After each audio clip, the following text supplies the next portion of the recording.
this is not a radio or TV program. This is not entertainment. This is the Senate of the Philippines. So we have to be more professional.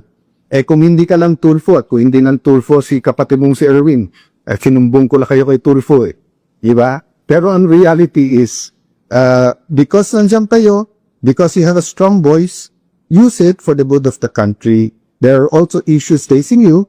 So you ask Joel Villanueva, you ask Jingo Estrada, you ask Chis Escudero to face it squarely. So face the issues also squarely. Wag yung itigilan natin yung Blue Ribbon na committee and then gagawin natin personal yung lahat ng issues. There are issues facing all of us. Pati ba naman Senator Tulfo, lahat na nung pinapay, binintan nyo sa amin. Nung panahon ni President Duterte, kampi kayo sa drug war. Ngayon naman, balikta. Tapos lahat ng pinatay, sinisimyo. So, pati ba naman internet at saka aircon, sa akin pa rin sinisik. O baka murder pa yung kaso na yan, murder kasi pinatay ang wifi at yung kuryente.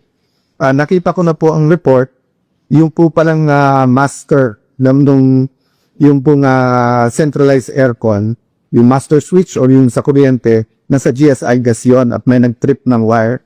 Kaya around 6 o'clock, nagkaroon talaga ng problema sa aircon. So, hindi po namin gagawin sa inyo. Yung hamon mo, magpakita ako kung hindi tiduwa. Para po rin sinabi ang bawat senator. Ikaw,